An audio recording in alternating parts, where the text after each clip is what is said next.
Welcome to the Audiobook Shelf. This channel is created for people who don't just want to listen, but want to grow, think deeper, and apply powerful ideas in real life. Here, we turn life-changing books into calm, focused audiobooks you can listen to while walking, working, or resting, without distractions, without noise, and without hype. If you believe that small ideas, applied consistently, can change the direction of your life, then you are in the right place. Today's audiobook is The Psychology of Money by Morgan Housel. This is not a book about stock tips, market predictions, or getting rich quickly. It is a book about how people actually behave with money. It explores why two people with the same income can end up in completely different financial situations, why intelligence does not guarantee wealth, and why controlling emotions often matters more than making perfect decisions. This audiobook will help you understand money through the lens of human behavior, patience, risk, fear, and long-term thinking. As you listen, don't just absorb the words. Reflect on your own habits, question your reactions, and think about how you can apply these ideas in your daily life. Because knowledge without action creates no change. Let's begin. Part 1. Why money is more about behavior than intelligence. Money is one of the most emotional topics in human life, yet we often pretend it is only about numbers, logic, and intelligence. We admire people who are good at math.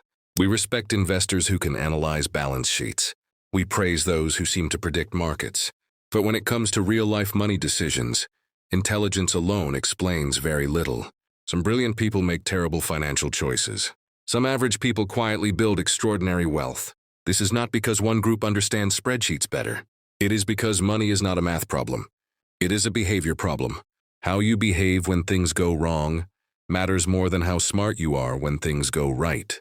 The psychology of money is about understanding how people think, feel, panic, hope, and react when real money is on the line.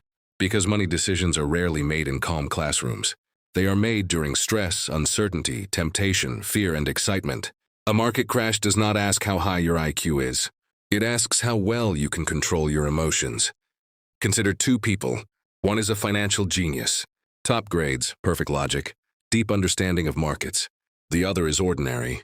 No finance degree, no special insights. Over 30 years, the ordinary person quietly saves, invests consistently, avoids debt, and stays patient.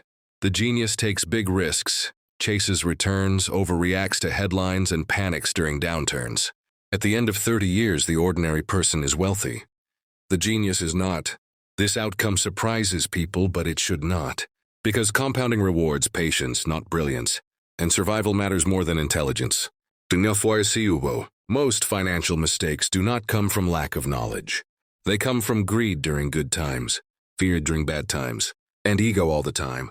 People know they should save. They know they should invest for the long term. They know they should avoid unnecessary debt. Yet they don't, because behavior is harder than knowledge. Think about this. If financial success were only about intelligence, the richest people would all be economists, professors, and mathematicians. But many are not. They are business owners, workers who invested consistently, people who avoided big mistakes. They were not smarter. They were steadier. One of the most important ideas in the psychology of money is this. Doing well with money has little to do with how smart you are, and a lot to do with how you behave. Behavior is influenced by your upbringing, your experiences, your fears, your goals, your insecurities. Everyone's money story is different. Someone who grew up poor views money differently from someone who grew up wealthy. Someone who lived through a financial crisis behaves differently from someone who hasn't. Neither is right or wrong. They are human. This is why people can look at the same situation and make completely different financial decisions. One person sees opportunity, another sees danger. One invests, another runs. Both believe they are acting rationally. But money is not rational. It is emotional. Let me give you a simple example. Imagine the stock market drops 30% in a year. On paper, this is an opportunity. Prices are lower. Future returns are higher. But emotionally, it feels like disaster. News headlines scream panic. Friends talk about losses. Social media spreads fear. At that moment, logic fights emotion. Most people lose that fight. They sell, not because they are stupid, but because they are human. This is why understanding psychology matters more than memorizing financial formulas. Because the hardest part of money is not knowing what to do. It is sticking to it. This audiobook is not here to make you smarter. It is here to make you calmer. Calm people make better long-term decisions.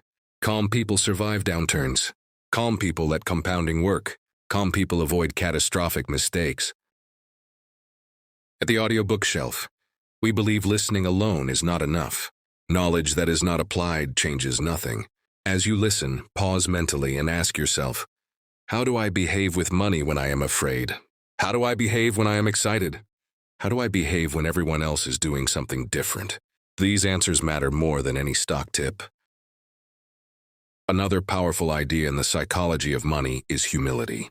No one is as good as they think they are during good times. No one is as bad as they feel during bad times. Markets reward those who admit they don't know everything. Overconfidence destroys more wealth than ignorance ever could. Think about people who made fortunes quickly. Many lose it just as fast. Why? Because success can create the illusion of skill, even when luck played a major role. When people confuse luck with skill, they take bigger risks next time. Eventually, the bill comes due. Money rewards consistency, not heroics. Avoiding ruin is more important than hitting home runs. If you lose everything once, the game is over. Survival allows compounding to work, and compounding is the most powerful force in finance. Before we go deeper, remember this. The goal of money is not to impress others. It is to support your life, freedom, stability, peace of mind. If money increases stress instead of reducing it, something is wrong. This audiobook will not tell you how to get rich overnight, because that is not how wealth is built. It will teach you how people really think about money, why they make mistakes, and how you can avoid the most common traps. If you are finding value so far, take a moment to support this work. Subscribe to the Audiobook Shelf, share this audiobook with someone who needs it, and remember that listening is only the first step. Implementation is where change happens. In the next part, we will explore how luck and risk quietly shape financial outcomes, and why judging success without understanding randomness is one of the biggest mistakes people make. Stay calm, stay patient, and most importantly, stay in the game. Part 2, Luck, Risk, and Why Outcomes Are Never Fair. One of the most difficult truths about money is this. No matter how hard you work, no matter how smart you are, outcomes are never perfectly fair. Luck and risk play a bigger role in financial success than most people are comfortable admitting. We like clean stories. We like believing that success comes purely from discipline and intelligence. We like believing failure is the result of laziness or poor choices. Reality is messier. Two people can make similar decisions and end up with very different results, and that difference is often explained by timing, chance, and randomness. Think about someone who invested heavily in technology stocks in the late 1990s. If they sold before the dot-com crash, they looked like a genius. If they held on too long, they looked reckless. The strategy was the same. The timing was different. Luck decided the story. This makes money hard to talk about honestly, because when luck plays a role in success, people don't want to admit it. They want to believe they earned every dollar through skill alone. And when risk hurts them, they want to believe it was bad luck, not bad judgment. Both views are incomplete. Luck and risk are two sides of the same coin. Luck pushes some people forward faster than expected. Risk pulls others backward harder than they imagined. You cannot study one without respecting the other. Imagine two entrepreneurs. Both are hardworking. Both are intelligent. Both take risks. One launches a business right before a booming economy. The other launches right before a recession. One becomes a success story. The other struggles or fails. Same effort, different timing, different outcomes. This does not mean effort doesn't matter.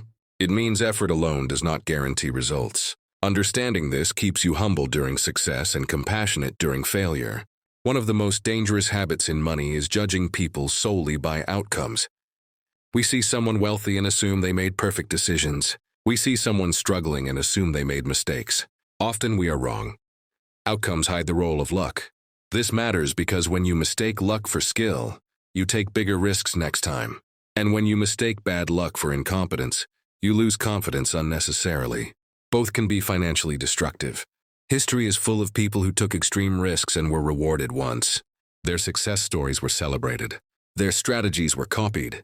Then others tried the same thing. Many failed. The risk was always there. Luck just showed up earlier for some. A powerful lesson from the psychology of money is this: learn from patterns, not from individual examples. One person's success does not prove a strategy works. One person's failure does not prove it doesn't. Look at long-term trends. Look at broad behavior. Avoid idolizing extreme outcomes. Another mistake people make is ignoring invisible failures. We only hear about the winners. We don't hear about the thousands who took similar risks and disappeared. This creates a distorted view of reality. It makes risky behavior look safer than it really is. Consider investing stories. We hear about the investor who turned a small amount into millions. We don't hear about the countless others who lost everything trying to do the same thing. Survivorship bias hides risk, and hidden risk leads to dangerous decisions. Understanding luck does not make you passive. It makes you cautious. It reminds you to build a margin of safety. Avoid bets that can ruin you. Respect uncertainty, because no matter how confident you feel, the future can surprise you. This is why humility is such an important financial skill. The world is too complex to be fully understood. Markets are too unpredictable to be mastered. Accepting this truth protects you. When people believe they have everything figured out, they stop preparing for failure. They overextend. They overborrow. They overconfidence themselves into disaster. Smart money decisions leave room for error. They assume things can go wrong. They plan for survival first, growth second. As you listen to this, ask yourself honestly, how much of my success has been skill? How much has been luck? How much of my fear is real risk? How much is emotion? These questions don't weaken you. They strengthen you. At the Audiobook Shelf, we want you to develop wisdom, not ego. Wisdom accepts uncertainty. Ego fights it. Money rewards wisdom. In the next part, we will explore one of the most powerful forces in finance and life, compounding. Not just how it works mathematically, but why most people fail to benefit from it, even when they understand it. This is where patience becomes a superpower, and impatience becomes expensive. Continue listening. Part 3, Compounding, Time, and the Real Secret to Wealth. If there is one concept that quietly explains more financial success than any other, it is compounding. Not intelligence, not luck, not timing. Time. Compounding is the ability of money to grow upon itself. Small gains repeated consistently over long periods become extraordinary. But here is the problem. Most people understand compounding mathematically. Very few understand it behaviorally. Compounding does not need brilliance. It needs patience. And patience is rare. Consider this.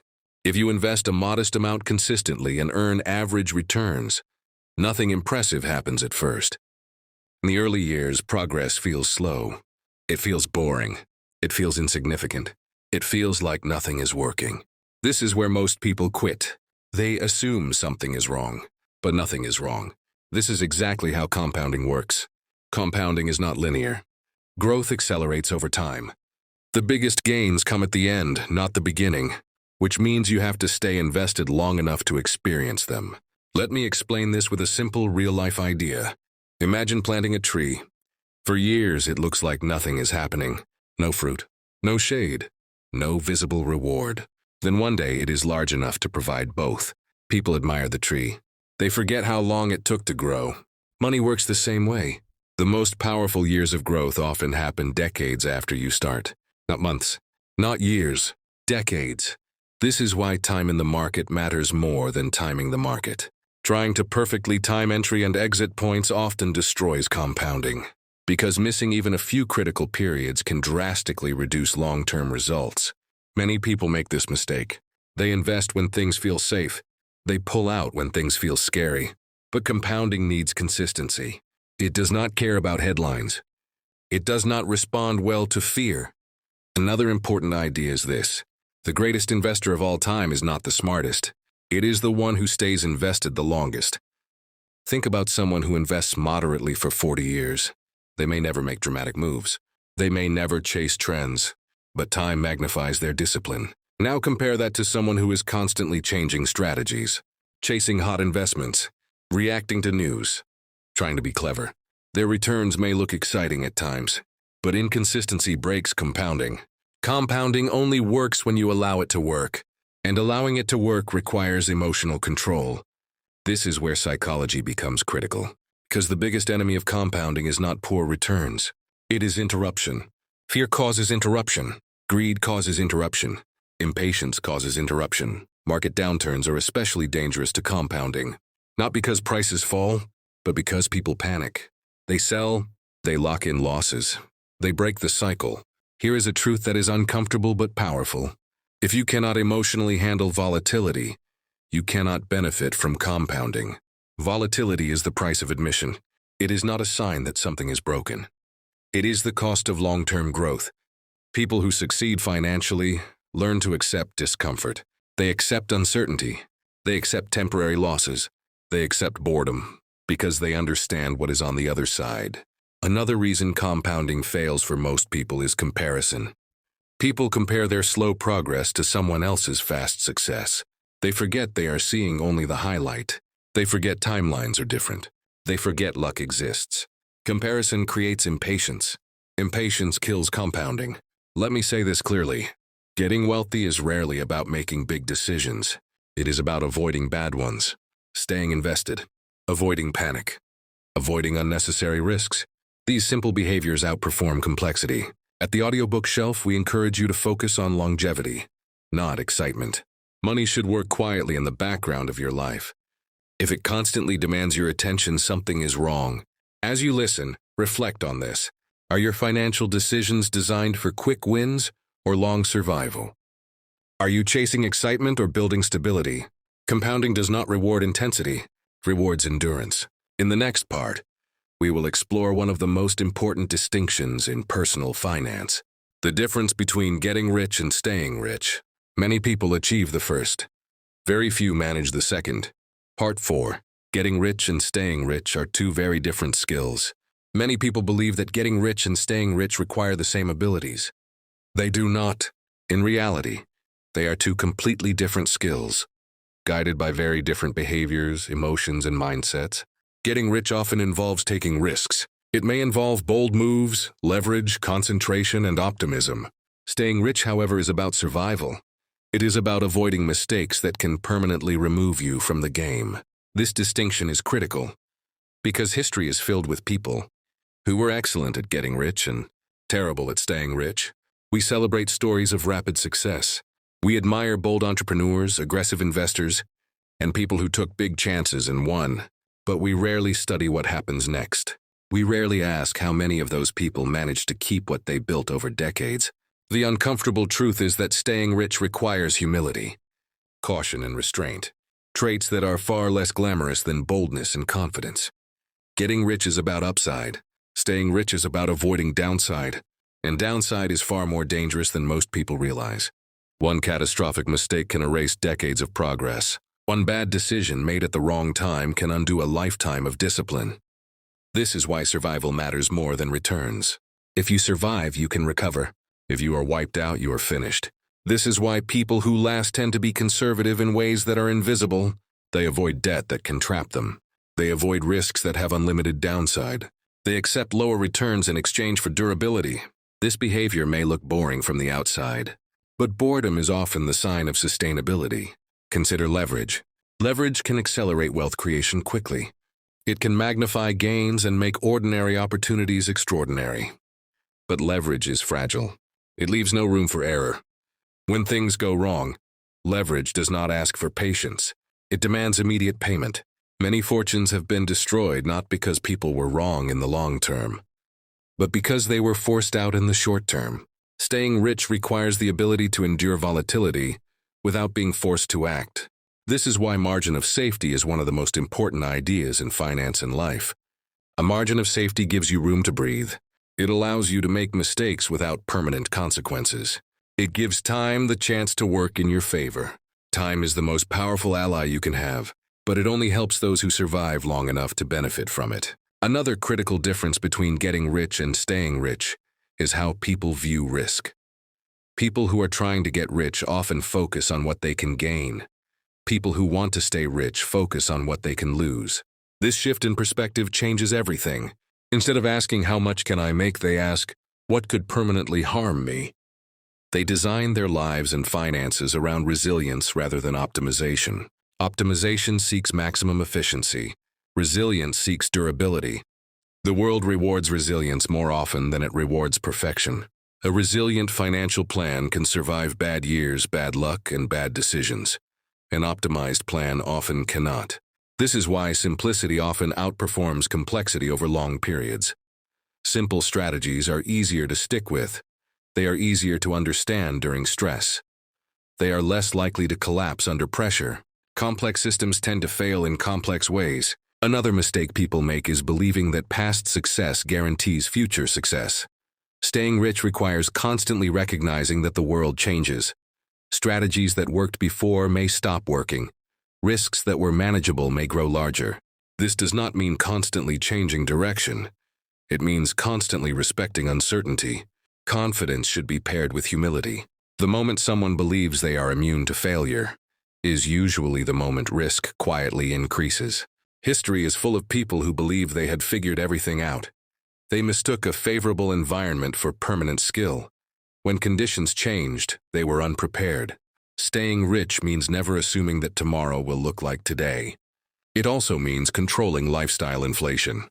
As income increases, expenses tend to increase as well. This creates a fragile life, where high income is required just to maintain stability. True wealth is not about what you earn. It is about what you keep and how much freedom it gives you. Freedom is the highest dividend money can pay. Freedom to choose how you spend your time. Freedom to walk away from situations that damage your health or values. Freedom from constant financial anxiety. When money is used to buy status instead of freedom, it often creates a prison instead of security. People who stay rich understand that the purpose of wealth is not consumption, but control. Control over your time. Control over your decisions. Control over your future. This is why they often live below their means, even when they can afford more. This is not because they lack ambition, but because they understand trade-offs. Every dollar spent is a dollar that cannot provide future flexibility. Spending is easy. Restraint is hard, but restraint is what creates staying power. Another essential idea is that staying rich requires avoiding ruin. Ruin is irreversible. It does not require repeated failure. It requires only one extreme event. You can be wrong many times and still succeed if the consequences are small. But one decision with unlimited downside can erase everything. This is why intelligent people can still fail financially.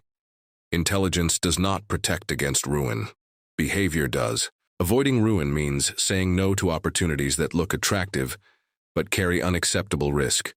It means understanding that not every opportunity needs to be taken. You do not need to swing at every pitch. Missing opportunities is fine. Missing survival is not. At the Audiobook Shelf, we want you to internalize this deeply. Wealth is not a race. It is a long journey where endurance matters more than speed. Ask yourself honestly as you listen. Are my financial decisions designed to impress others or protect myself? Do I prioritize growth at all costs or survival at all times? These answers shape your future more than market returns. The goal is not to be fearless. The goal is to be prepared. Fearlessness can be reckless. Preparation is powerful. As we continue, remember that the most successful people are not those who made the most dramatic moves, but those who avoided the biggest mistakes. The next part, we will explore how rare events, extreme outcomes, and tail risks quietly shape financial history, and why most results come from a small number of moments. This understanding will change how you view success, failure, and expectations. Continue listening, and more importantly, continue thinking about how these ideas apply to your own life. Part 5, Tail Events, Extreme Outcomes, and Why a Few Moments Shape Everything. Most people believe that success is built gradually through many small wins. While this is partly true, it misses an important reality. In finance and life, a small number of events often account for the majority of outcomes. These rare moments are called tail events. They sit at the far ends of probability. They are unlikely, unpredictable, and powerful. and they quietly shape far more of our financial history than daily effort ever does. This idea is uncomfortable because it challenges our sense of control. We prefer to believe that results are evenly distributed and that effort produces proportional rewards. But the world does not work that way. In investing, a handful of great years often generate most of the long-term returns. In business, a few key decisions or lucky breaks determine success or failure. In careers, one opportunity, one connection, or one moment of timing can change everything. The problem is that tail events are invisible until they happen. You cannot predict them with confidence. You can only prepare for their impact. Consider the stock market over long periods. A significant portion of total returns comes from a very small number of days. If you miss those days, your long-term results change dramatically, and no one can reliably identify those days in advance. This is why attempts to constantly move in and out of markets often fail. People believe they are avoiding risk, but they are often removing themselves from the very moments that matter most. Tail events reward those who stay in the game. They punish those who try to be perfectly timed. This pattern extends far beyond investing. Think about companies. A small percentage of firms create most of the value in the market. The majority struggle, stagnate, or disappear. Yet when people study business success, they often focus on average outcomes instead of extreme ones. The same is true in personal wealth. A small number of people hold a disproportionate share of assets. This does not mean everyone else failed. It means outcomes are not evenly distributed. Understanding this helps set realistic expectations. It reminds you that most progress may feel slow and ordinary, while a few moments deliver extraordinary results. The danger comes when people misunderstand tail events and draw the wrong conclusions. Some see extreme success and assume it was inevitable. They ignore the role of chance. They copy strategies without recognizing how fragile they may be. Others experience extreme failure and assume they are incapable. They overlook the role of bad luck and give up too early. Both reactions are mistakes. The correct response is humility and preparation. Humility because you cannot fully control outcomes. Preparation because you can control how exposed you are to risk and opportunity. One of the most powerful ways to prepare for tail events is to build optionality into your life. Optionality means having choices without obligations. It means structuring your finances so you benefit from positive surprises while limiting the damage of negative ones. People with optionality can wait. They can say no. They can adapt. People without it are forced to act, often at the worst possible time. This is why savings matter more than people realize. Savings are not just idle money. They are flexibility. They are time. They are the ability to absorb shocks and take advantage of opportunities when they appear. Tail events also explain why persistence matters so much. You do not need to succeed every time.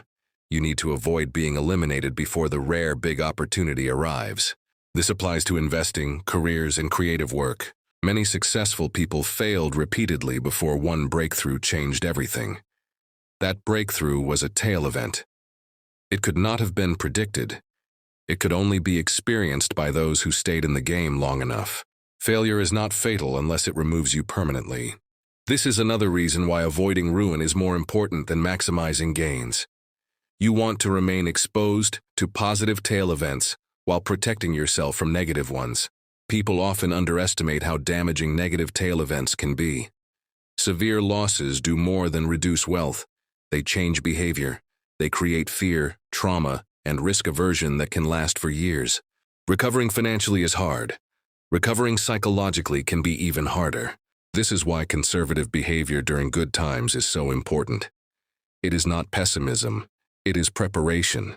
Another common misunderstanding is believing that extreme outcomes represent normal expectations. When people see extraordinary success stories, they begin to believe that such outcomes are common or easily repeatable. This leads to disappointment and reckless decisions. Extreme success is rare by definition. It should not be the benchmark for happiness or self-worth. Most people will live ordinary financial lives. That is not failure. That is reality. A stable life with steady progress, security, and freedom is a massive achievement, even if it never becomes a headline. The psychology of money teaches us to appreciate this. It teaches us to aim for sustainability, not spectacle. At the Audiobook Shelf, we want you to internalize this idea deeply. Your goal is not to chase rare outcomes at all costs. Your goal is to position yourself so that if something good happens, you benefit, and if something bad happens, you survive. This mindset reduces stress. It improves decision-making. It creates peace of mind. Ask yourself as you listen, am I exposing myself to risks that could permanently harm me? Am I building enough flexibility into my life to adapt when things change? Am I measuring success realistically, or am I comparing myself to extreme cases? These questions are more valuable than any prediction.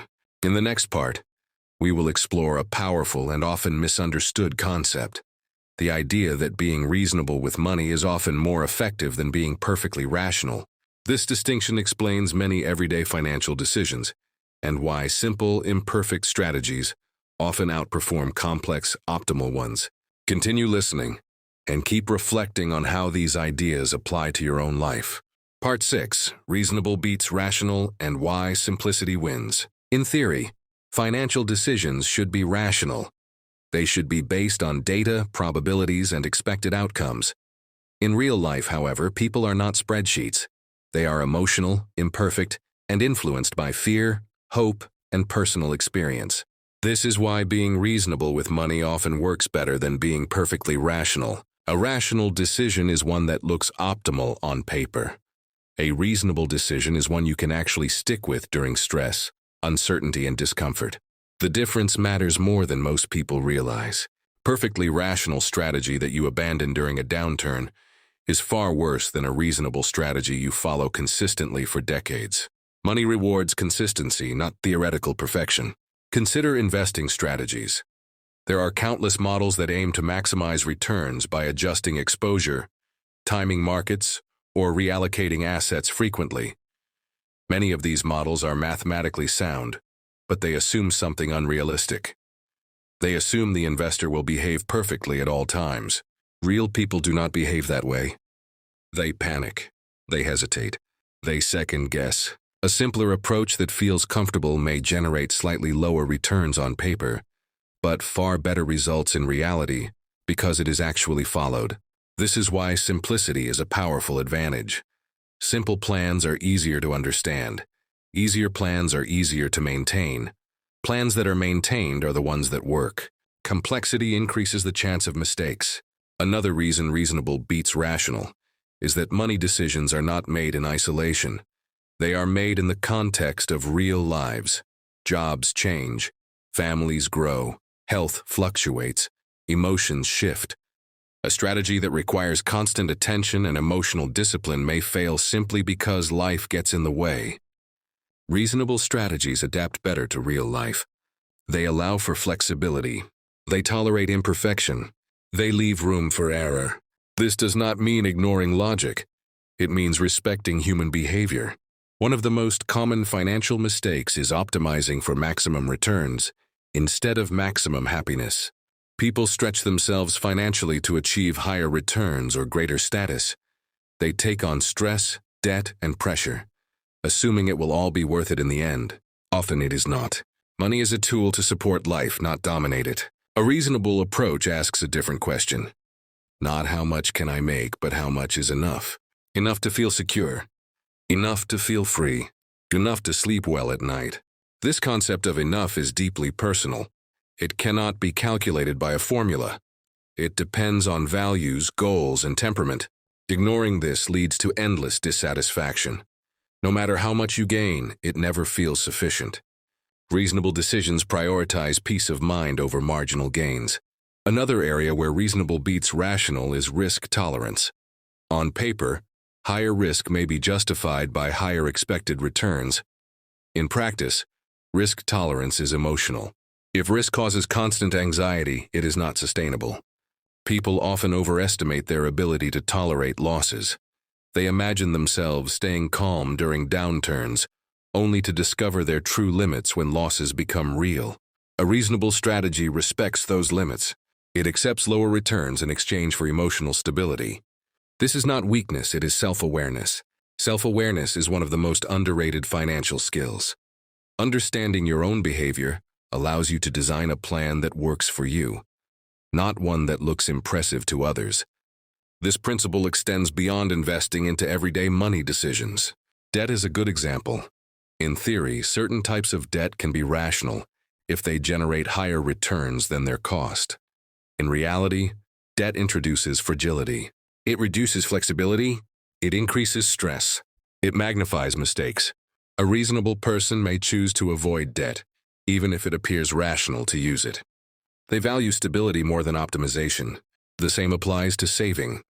Some argue that keeping cash is inefficient because it earns little return, but cash provides optionality. It provides safety. It provides the ability to act when others cannot.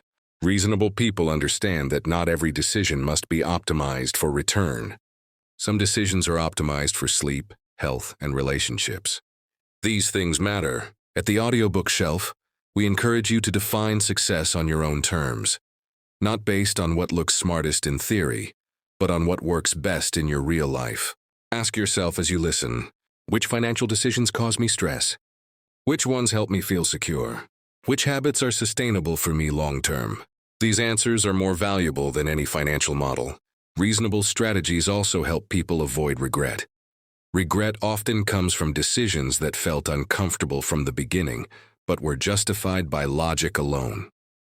When a plan aligns with your values and temperament, you are less likely to abandon it during hardship. The goal is not to eliminate risk. The goal is to manage it in a way you can live with. Money should not require constant bravery. It should provide support. As we move forward, remember this simple idea. A good financial plan is one you can follow even on your worst days. In the next part, we will explore how money relates to freedom, control, and happiness, and why the ultimate purpose of wealth has little to do with material possessions. Continue listening, and continue thinking about how you can apply these ideas to your own life. Part 7. Freedom, Control, and the True Purpose of Money. At some point in life, most people ask a quiet but powerful question. What is money really for? The obvious answers are comfort, security, and convenience. But beneath those lies something deeper and far more important. Money is about control. Control over your time. Control over your choices. Control over how you respond to life's uncertainty. This is the true dividend of wealth, and it is often misunderstood. Many people believe money is meant to buy things. In reality, its greatest value is the ability to say no. No to work you hate. No to people who drain you. No to situations that compromise your health or values. The ability to control your time is the highest form of wealth. And yet, this is the very thing many people sacrifice while chasing money. They trade time for income, then trade income for lifestyle, and end up trapped in a cycle where they need more money just to maintain the life they built. This is not freedom, it is dependency. True wealth is when your money works quietly in the background, supporting your life instead of controlling it. This idea explains why people with very high incomes can still feel poor. Their expenses rise alongside their earnings. Their obligations multiply. Their margin of safety shrinks. They look successful from the outside, but inside, they feel pressure. Freedom requires slack. Slack is the ability to absorb surprises without panic. Slack is having room to make mistakes. Slack is having options. This is why having money left over matters more than having a high income. Savings are not just numbers in an account. They are stored freedom. Every dollar saved is a small piece of future control. This perspective changes how you view spending. Spending is no longer just about buying things. It is about exchanging future freedom for present pleasure. Sometimes that trade is worth it. Often it is not. The psychology of money asks you to think carefully about these trade-offs, not from a place of deprivation, but from a place of intention. Another important idea is that happiness with money has diminishing returns. Once basic needs and a reasonable level of comfort are met, additional money contributes less and less to happiness. What continues to matter is autonomy, the ability to decide how you spend your days.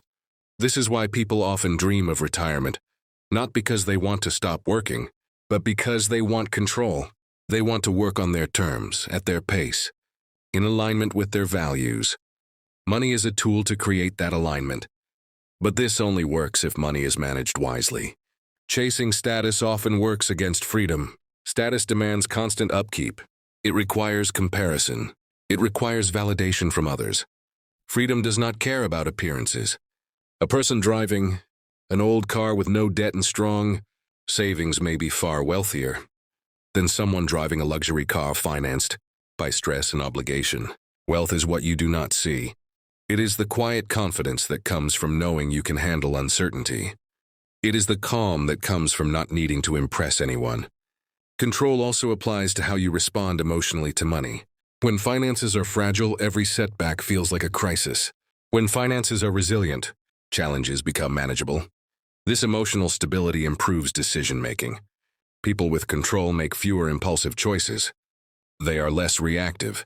They think long-term. This is one of the greatest benefits of financial security, and it compounds just like money does. Another powerful idea is that freedom looks different for everyone. For some, it means early retirement. For others, it means flexible work. For others, it means the ability to help family without stress. There is no universal definition. The mistake is copying someone else's version of freedom without understanding your own. This leads to dissatisfaction even when financial goals are achieved. The psychology of money encourages clarity. Know what you are trying to achieve before you decide how to pursue it. Money without purpose creates anxiety. Money with purpose creates peace. At the Audiobook Shelf, we encourage you to reflect deeply here, not on how much you want, but on why you want it. Ask yourself honestly, what does a good life look like for me? What role does money play in that life? How much control do I truly need to feel secure? These questions guide better decisions than any income target. Another aspect of control is flexibility during hardship. Life rarely follows a straight path. Careers change, health fluctuates, relationships evolve. Money cannot prevent these challenges, but it can soften their impact. Having financial breathing room gives you time to adjust instead of react. Time is often more valuable than money itself. When people lack control, they are forced into short-term thinking. They make decisions under pressure. They accept bad options because better ones require time they do not have. Control restores long-term thinking. This is why the goal is not maximum wealth, but sufficient wealth with resilience. Enough to handle uncertainty. Enough to protect choices. Enough to live with dignity and calm. As you listen, consider how your current financial habits affect your sense of control. Do they increase flexibility or reduce it? Do they create options or obligations? Small adjustments made consistently can dramatically change this balance over time. In the final part, we will bring everything together. We will translate these ideas into practical principles you can apply immediately. Not someday, not when conditions are perfect, but now. Continue listening and prepare to turn insight into action. Part 8. Practical rules, long-term thinking, and turning insight into action. All the ideas we have explored so far point to one simple truth. Money works best when it is managed with long-term thinking, emotional control, and self-awareness. But insight alone is not enough. If these ideas stay in your mind but never reach your behavior, nothing changes. This final part is about translating understanding into action. Not extreme action, not dramatic moves, but steady, practical changes that compound over time. The first rule is simple, but not easy. Control what you can control. You cannot control markets. You cannot control economic cycles. You cannot control luck or timing. What you can control is your behavior. How much you save, how consistently you invest, how you respond to fear and excitement. Focusing on controllables reduces anxiety and improves outcomes. People who obsess over predictions often neglect habits. People who focus on habits quietly build wealth. The second rule is to build a margin of safety into every financial decision. A margin of safety means leaving room for things to go wrong. It means not stretching yourself to the limit, even when things look good. This applies to spending, investing, and lifestyle choices. If your finances only work when everything goes perfectly, they are fragile. Resilience comes from preparing for imperfection. Saving more than you think you need is not pessimism. It is preparation. The third rule is to respect the power of time. Time is the most underestimated factor in financial success. Small, reasonable decisions repeated consistently over many years outperform bold decisions made occasionally. Start early. Stay consistent. Avoid interruption. Do not rush the process. Compounding rewards patience, not urgency. The fourth rule is to avoid decisions that can cause permanent damage. You can recover from many small mistakes. You cannot recover from ruin. Avoid risks with unlimited downside. Be cautious with leverage. Be careful when stakes are high and emotions are strong. Survival is success. The fifth rule is to define what enough means for you. Without a clear definition of enough, there is no finish line. No matter how much you gain, it will never feel sufficient. Enough is not a number others give you. It is a decision you make. Knowing what enough looks like helps you avoid unnecessary risk, comparison, and dissatisfaction. It allows money to serve your life instead of dominate it. The sixth rule is to accept uncertainty. The world will always be unpredictable. Markets will surprise you. Plans will change. Trying to eliminate uncertainty creates stress and overconfidence. Accepting uncertainty creates flexibility. Design your finances so you do not need to be right all the time. Being prepared matters more than being correct. The seventh rule is to be reasonable, not perfect. A plan that works 80% of the time and is followed consistently is far superior to a plan that works in theory, but is abandoned during stress. Choose simplicity. Choose sustainability. Choose peace of mind. There is no prize for complexity. The eighth rule is to separate ego from money. Many poor decisions come from the desire to impress, compete, or prove something. Money used to fuel ego often creates fragility. Money used to create stability builds confidence quietly. Wealth does not need applause. The ninth rule is to remember the purpose of money. Money is not the goal, it is the tool. The goal is freedom. The goal is control. The goal is living life on your terms. Every financial decision should be evaluated through this lens. Does this increase my flexibility or reduce it? Does this bring me closer to control or push me into obligation? These questions lead to better choices. The final rule is to implement slowly, but consistently. Do not try to change everything at once. Pick one habit. Improve it slightly. Repeat. Small improvements, sustained over time, create extraordinary results. This applies to saving, spending, investing, and mindset. As you finish this audiobook, take a moment to reflect honestly. What is one behavior you can improve starting today? What is one risk you can reduce? What is one habit you can strengthen? Action is where this audiobook becomes valuable. At the Audiobook Shelf, our mission is not just to help you listen to great ideas, but to help you live them. If this audiobook helped you think differently about money, take a moment to subscribe to the Audiobook Shelf.